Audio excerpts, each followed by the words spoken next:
Hey everyone, welcome back to Mind Spine Tutorials. Mariam here. So now we are starting with the digestion in buccal cavity. Before this we have completed all the things about teeth. Now we are starting with the digestion properly. So let's get started. सबसे पहले बात ये आ जाती है कि जो digestion होता है बकल कैविटी में वो कुछ चीजें हैं, स्पेसिफिक चीजें हैं जिनका ही डाइजेशन वहां पर स्टार्ट हो पाता है और कुछ चीजें स्टमक में प्रॉपर्ली डाइजेस्ट होती है, कुछ इंटेस्टाइन तक जाकर प्रॉपर्ली डाइजेस्ट होती है, तो वो चीजें हमें बेसिकली समझना होती है। तो बकल कैविटी आप समझते हैं क्या होती है, हम वहां से स्टार्ट कर रहे हैं। फर्स्ट ऑफ ऑल आते हैं कार्बोहाइड्रेट्स। कार्बोहाइड्रेट्स में क्या होता है फ्रेंड्स की स्टार्च जो होता है, बेसिकली हम जो खाना खाते हैं उसमें स्टार्च जो रहता है, तो स्टार्च के ऊपर हमारे जो सलाइवा होता है उसमें एक तरह का सब्सटेंस पाया जाता है जिसको कहते हैं टाइलिन, या फिर आप उसी को दूसरा नाम देते हो सलाइवरी अमाइलेज, जिसका पीएच जो होता है 6.8 होता है। तो स्टार्च के ऊपर जो हमारा सलाइवरी अमाइलेज है, यानी हमारे सलाइवा में पाया जाने वाला ये जो सब्सटेंस है वो वर्क करता है। इस वजह से जो स्टार्च होता है वो किस में कन्वर्ट हो जाता है, माल्टोज में कन्वर्ट हो जाता है, आइसोमाल्टोज में कन्वर्ट हो जाता है, या हम कह सकते हैं कि ये लिमिट डेक्सट्रीन प्लस स्टार्च के अंदर कन्वर्ट हो जाता है। जो लिमिट डेक्सट्रीन है वो 30 to 40% होता है और स्टार्च अब रह जाता है 60 to 70%। सो यहाँ पर जो स्टार्च का डाइजेशन हुआ है फ्रेंड्स, बहुत इंपॉर्टेंट पॉइंट है, वो इनकम्प्लीटली डाइजेस्टेड है क्योंकि यहाँ पर 60 to 70% ही हो रहा है। तो इसीलिए मैं यहाँ पर फोकस करवाना चाह रही हूँ इस चीज को कि स्टार्च का डाइजेशन शुरू जरूर हो रहा है यहाँ पर, लेकिन कंप्लीट वो नहीं हो रहा है, इनकम्प्लीट ही रह जा रहा है।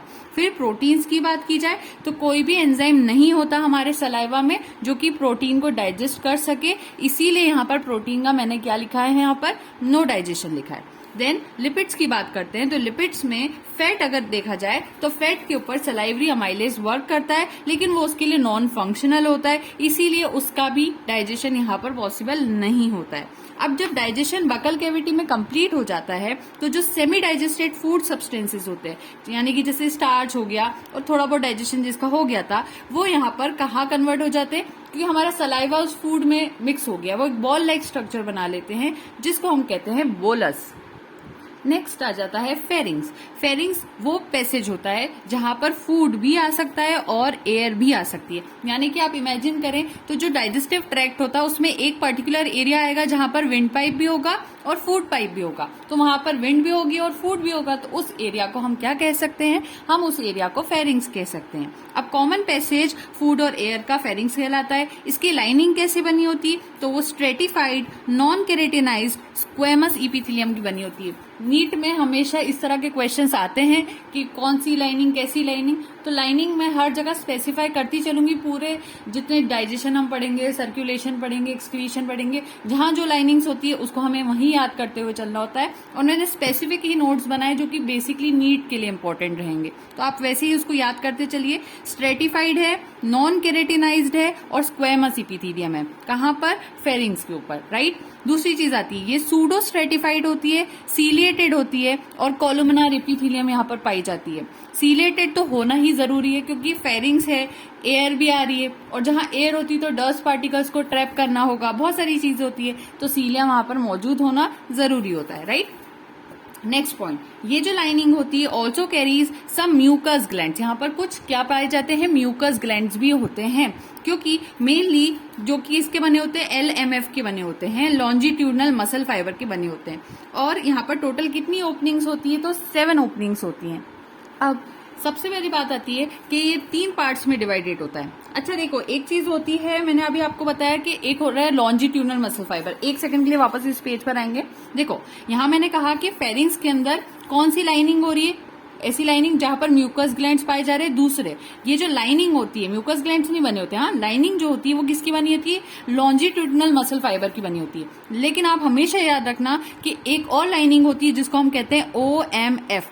तो वो जो OMF होती है ना, जिसको बोलते हैं ऑब्लिक मसल फाइबर, ये सिर्फ और सिर्फ कहाँ पाई जाती है, स्टमक में। नीट में ऐसे क्वेश्चन जो एक्सेप्शनल टाइप के होते हैं कि ऑब्लिक मसल फाइबर कहाँ पाई जाती है, तो आपको पता होना चाहिए स्टमक में पाई जाती है, और लॉन्जिट्यूडनल कहाँ पाई जाती है, तो वो फेरिंग्स में पाई जाती है।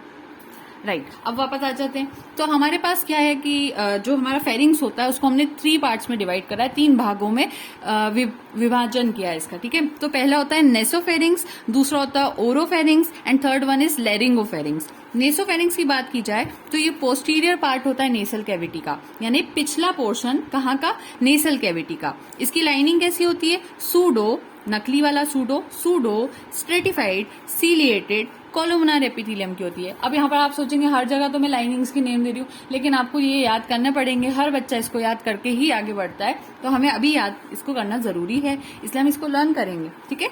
तो सूडो स्ट्रेटिफाइड होती है, सीलिएटेड होती है एंड कोलुमनार एपिथेलियम होती है। कहाँ पर, नेसोफेरिंग्स में। इसके अंदर 4 ओपनिंग्स होती है, जिसमें से 2 ओपनिंग कहाँ से आती है, इंटरनल नेयर्स में से आती है। मैंने आपको पहले भी बताया था कि जो हमारी बाहर से नोज होती है, तो एक होते हैं उसकी 2 जो बाहर वाले नेयर्स होते हैं जो हम देख सकते हैं, विजिबल होता है हमारे फेसेस पर, वो एक्सटर्नल नेयर्स होते हैं। और उसी को पीछे जाकर कंटिन्यू करेंगे, हमारी नोज के अंदर तक अगर हम जाएंगे तो वहां पर इंटरनल नेयर्स होते हैं। तो ये जो नेसोफेरिंग्स होता है इसके अंदर इंटरनल नेयर्स आकर खुलते हैं, नाक के पिछला हिस्सा, और 2 ओपनिंग्स होती है जिसको हम कहते हैं यूस्टेशियन ट्यूब, राइट।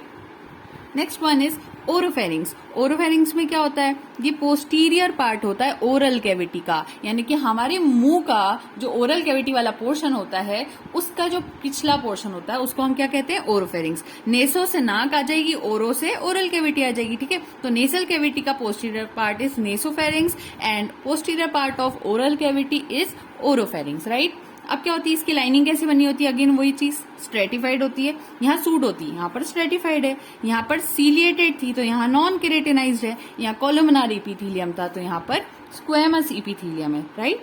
इसके अंदर एक सिंगल ओपनिंग होती है, जैसे यहाँ पर 2 और 2 करके 4 ओपनिंग थी, लेकिन यहाँ पर सिर्फ एक ही ओपनिंग होती है जिसको हम फॉसिस भी कहते हैं, फॉसिस नाम रखा गया है। उसके बाद हमारे लैरिंगोफेरिंग्स आ जाती है, ये प्रेजेंट होती है above trachea and oesophagus. Oesophagus के ऊपर आती है वाली ओपनिंग। यहाँ पर गलेट, इसमें 2 ओपनिंग्स होती है, gullet and glottis. Gullet lining structure उसका होता है non keratinize squamous epithelium, stratified non keratinize squamous epithelium, और ग्लोटिस में होता है pseudo stratified ciliated columnar epithelium. और ये जो फेरिंग्स होता है, in pharynx any digestive juice is not secreted. Pharynx वाले एरिया में कोई भी डाइजेस्टिव जूस सिक्रीट नहीं होता है, इसी वजह से यहाँ जो डाइजेशन होता है वो थोड़ा बहुत भी नहीं होगा। एक तरह से आप समझेंगे है नहीं डाइजेस्टिव जूस, डाइजेशन कैसे होगा। तो मेनली डाइजेशन ऑफ स्टार्च तो हमारा माउथ में स्टार्ट हो गया था, और बाकी जो आगे की चीजें होगी वो स्टमक में जाके कंटिन्यू होगी। तो फेरिंग्स में कोई डाइजेस्टिव जूस ही नहीं, तो डाइजेशन भी वहां पर नहीं होता है। तो ये फेरिंग्स का स्पेसिफिक पोर्शन था, और बकल कैविटी में जो डाइजेशन होता है उसका पोर्शन था। नेक्स्ट चीज आ जाती है डिग्लूटिनेशन और स्वॉलोइंग।